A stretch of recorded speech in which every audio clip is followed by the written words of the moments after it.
At kung tingin mo, sabi ko sa mga pulis doon sa academy, mamamatay ka,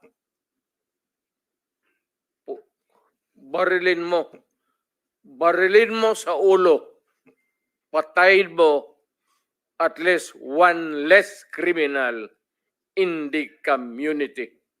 Yun ang utos ko when I was a fiscal and I was a professor doon sa Police Academy.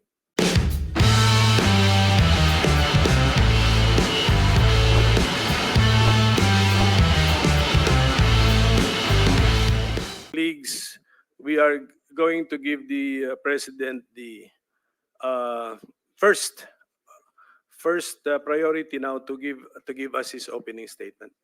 Mr. President, you are recognized.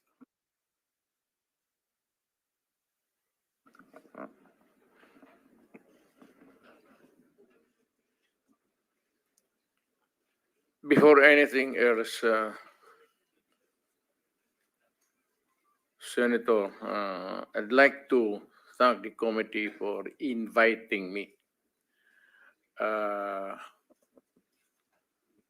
para once and for all, malaman natin ang totoo.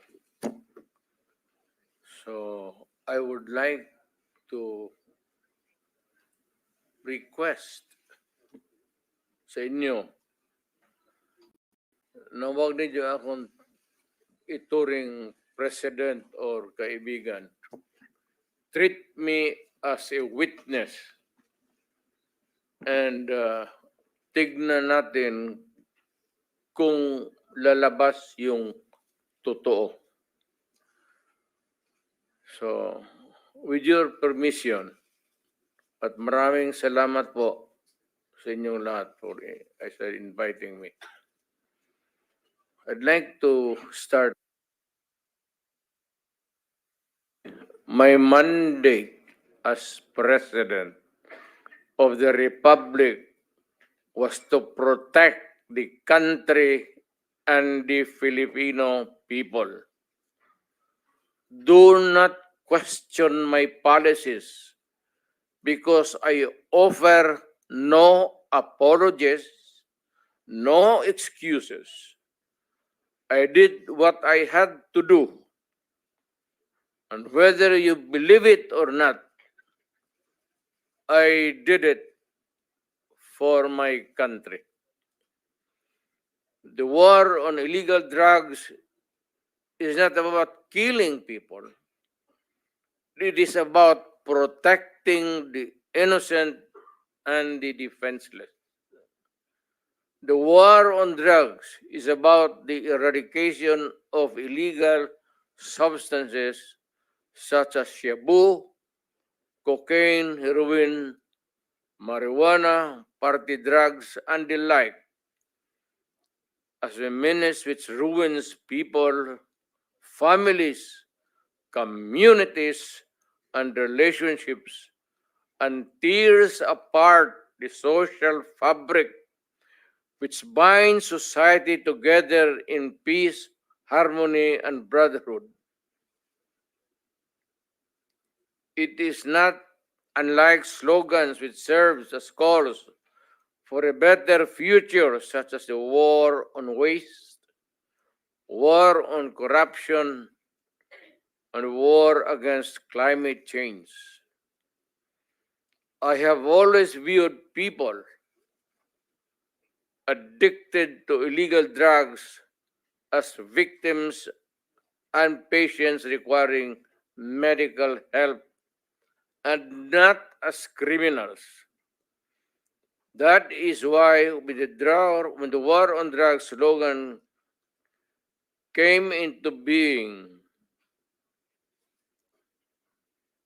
coined first as a message to the people of Davao City to stay away from illegal drugs.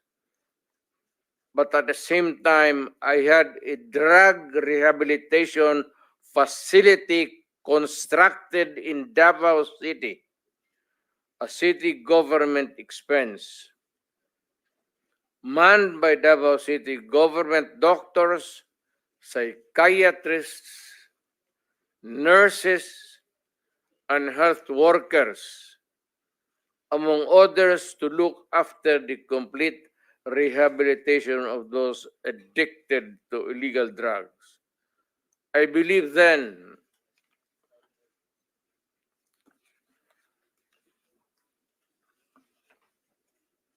and I still believe now, that rehabilitation and not fear of death or incarceration to be the key to the return of the addicted individuals back to the mainstream of a just and forgiving society. But no mistake about it, I hate drugs. I loathe the purveyors, the merchants, and the pushers of this demonizing element. I have not failed to emphasize this from the very day of the campaign when I ran for the presidency in 2016. This was my covenant with the Filipinos who believed in me. And to this day, must still agree with what in government have achieved. It is unfortunate that drug-related crimes are on the rise again. Every day you can read about children being raped, people getting killed and robbed. And just recently, a drug den was raided within the Malacanang complex. This clearly manifests that the purveyors of this menace are back in business.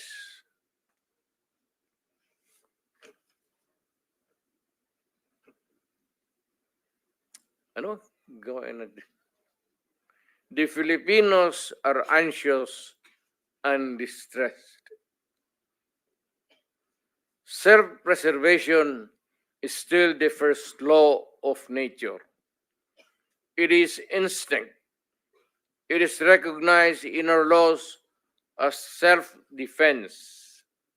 That is why I have always told the police authorities and operatives to be mindful of this basic law of nature.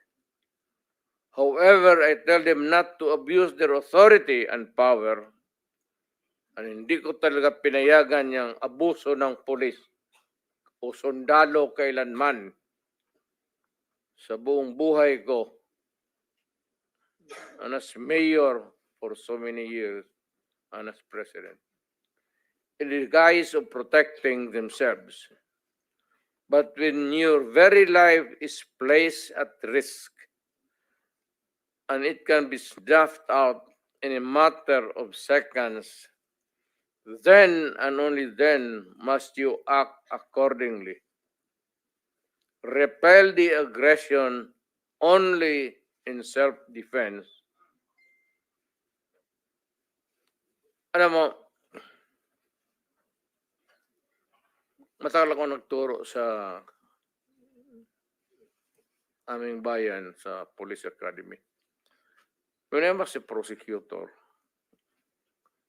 to augment my income noon na bago akong kasal, nagturo ako sa pulis.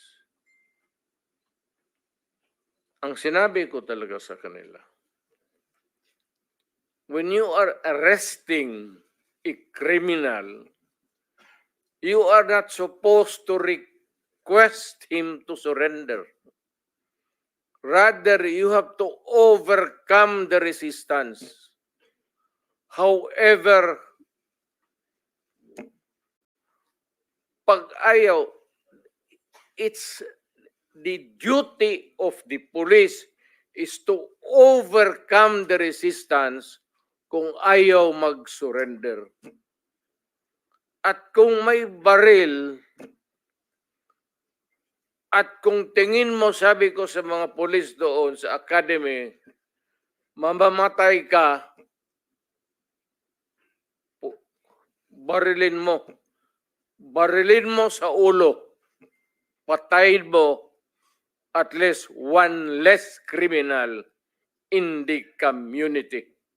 Yun ang utos ko when I was a fiscal and I was a professor doon sa Police Academy.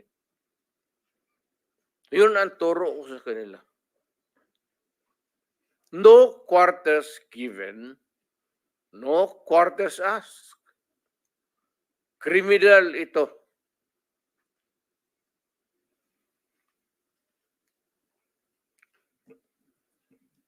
Repel the aggression only in self-defense. Do not make orphans of your children and widows of your wives. I don't want that in my conscience as mayor and president. Hindi ko mabigat yan sa konsensya ko.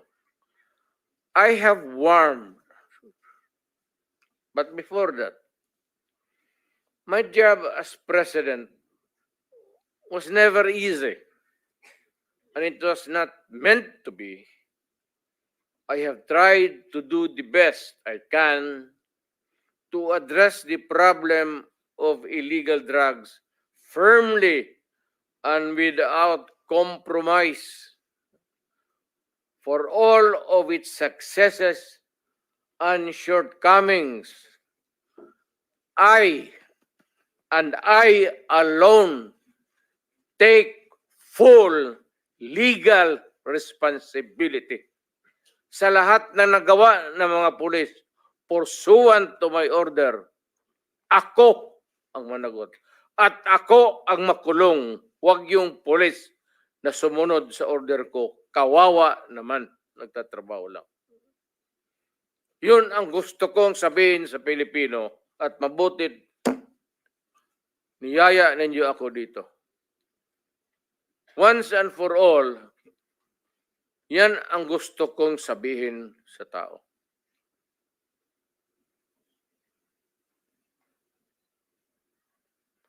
I have warned all of you as your president then and as a private citizen now. Drugs will destroy the Filipino. It will destroy my country. And I will never allow it. Baski ako empleyado sa gobyerno o private citizen, I will do what is necessary to protect my country, my community, at yung mga anak natin.